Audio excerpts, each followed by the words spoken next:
Yo mga karungas, ako si Mark, tahimik lang. Yun! At andito na nga ang ating model na si paring Jan Nunez. Shoutout sa iyo pare. Bali mag-attend pala kami ng on the spot tattoo competition sa Ligao City. Yan ang Tinta ng Dangal 1. Kung mapapansin nyo pala, kalahati lang ng kanyang hita ang linagyan ko kasi yung other half mamaya na pagkatapos na ng magawa ko yung sa baba para hindi masayang yung pagkanam niya.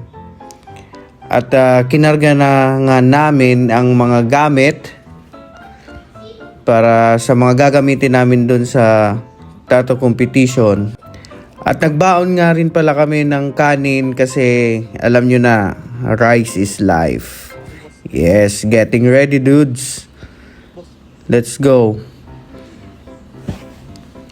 At tumaba na nga kami para sunduin si paring Christian Munoz kasi kasabay din namin siya.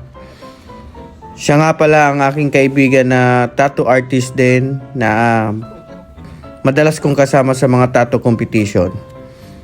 Shoutout sa iyo paring Christian Munoz, ang Korean heartthrob ng Tula-Tula, Texas. At bago nga kami tumuloy sa Ligao City ay dumaan muna kami sa Jollibee para Jollibee happy kami.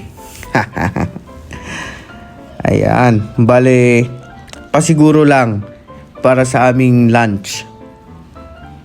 Baka kasi kulangin kami ng pagkain eh. Wala munang diet. Ayan na nga, nakuha na namin ang order. Diretso na. Dumaan nga pala kami sa parting Kamalig at nakita ko yung girlfriend mong may toyo. Joke lang.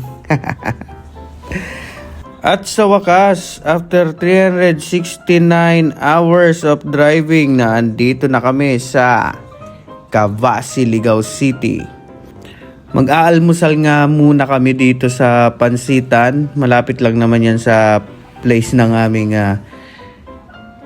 competition.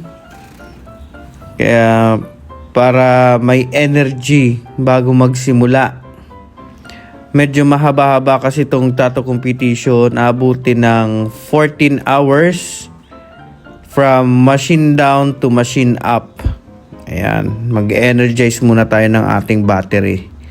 Siyempre, sa pansit, kailangan natin ng chili garlic para mas ganahan. At paminta, siyempre. At hindi rin papahuli ang kalamansi. Kaya, mekis mo na yan, insan. Dito lang yan along the road. Katabi ng Cavasi Barangay Hall. Ayan, kain tayo. Sarap. Medyo mabilis na nga yung pagkain namin dyan kasi sayang din ang oras pag na-late kami. Magsi-set up pa. Mag-aayos pa ng mga gamit. Siyempre, dapat time is gold. Kailangan natin na pasiguruhin ang oras. Yan. At dito nga pala gaganapin sa covered court ng Barangay Cavasi. Ayan. May mga ilang artist nang dumating. Nandiyan ang Digta Tattoo, Mobile Tattoo Shop. Ayos ng concept nila. Bali, nag-setup na nga tayo sa mga oras na yan. Inayos na natin ang ating lamesa para makapagsimula na rin agad.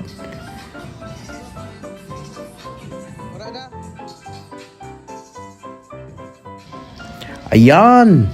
Ready to fight na nga tayo. At gagamit tayo ng Artec Inks by Serbong Arquines at recommended formula by ATB Supplies. Yes! At ayan, maglalapat na nga tayo ng kalahati nung ating stencil. mga splatter yan. Bali yan palang ginamit kong technique, kalahati-kalahati lang muna para hindi lumipas yung pagnanamb, yung epekto ng cream, para hindi masayang kung ilalapat ko kasi ng buo sa 4 to 5 hours na epekto niya, hindi rin naman aabutin yung taas. Kaya ginawa natin ay hati-hati para kahit papano hindi masakit sa pakiramdam ng ating model. Ayan. Good to go. Yeah! At nagsimula na nga tayo dyan. Bloodlines. Mahirap na, baka burahan tayo ng stencil, kaya pasiguro tayo. Ayan, nagkulay na nga tayo. From down going up. Ayan, palagi ako nagsisimula sa baba para hindi ako maburahan ng stencil. At yan, malapit na patapos yung unang part natin sa down part ng ating pagtatato.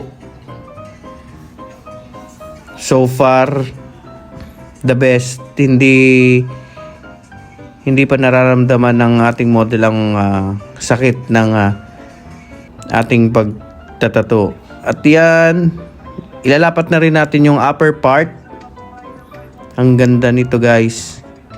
Promise, sa part na yan, excited na akong ilapat yan. Kasi yung mukha mismo ang magbibigay ng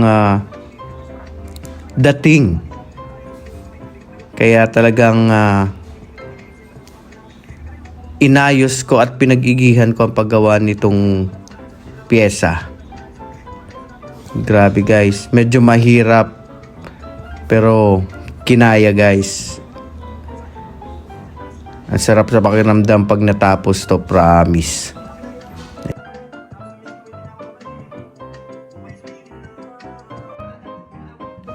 At sobra kalahati na nga tayo, guys, dyan sa pagtatato. Bale, medyo kinakabahan ako kasi anong oras na rin yan. At baka maabutan kami ng machine up. Ayan. Medyo mahirap kasi itong pyesa kasi ang daming mga sungkitin na maliliit na detalye. Kaya medyo makonsumo sa oras, pero goods, kinaya lahat. Ang sarap sa pakiramdam. At para makumpleto ang shading ng mukha, ayan, naglagay na tayo ng mga teal blue, blue-green colors, highlights, para mas magbigay ng detalye sa ating pyesa. Alam nyo, guys, sa oras nito, halos mag-aalas 10 na. Kasi alas 10 yung time, machine up, pero goods, 30 minutes before nakaya namin at nakaya ng model ko. At ayan, tapos na nga. Boom! Panes. Sarap sa pakiramdam. Salamat dyan sa pagtiis ng sakit. At ayan ang aming finished product. Yes. At naghihintay na lang kami para sa judging time. Para malaman na kung magiging ikailan tayo. Ayan. Newbie yan, guys. Bali, meron palang newbie, black and gray, neo-traditional at realism. At yun yung ating pyesa. Sa realism tayo, guys, pumasok. Ayan, judging na ng ating model. Crossed finger. Grabe, kinakabahan ako sa part na to. Ang hirap, guys. Di mo alam kung makakapasok ka ba o hindi. Pero syempre, as much as possible, gusto nating makapasok. Pero iba pa rin talaga yung kaba. Solid. Shoutout nga pala kay Sir Pau, ang organizer ng event na to. At sa iyong team, para sa successful na event ng Tinta ng Dangal 1. Ayan. Congratulations nga rin pala sa lahat ng mga kalahok dito sa tattoo event at sa ating magagaling at ating mga idolong mga hurado.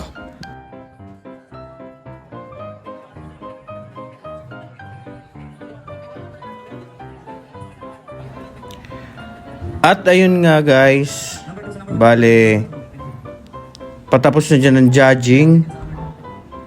Sa awa ng Diyos, maraming salamat at nakapasok tayo sa top 3 sa realism category. Ayan, maraming salamat guys. Best experience, ang sarap sa feeling. Congratulations sa lahat. Maraming salamat. Adios.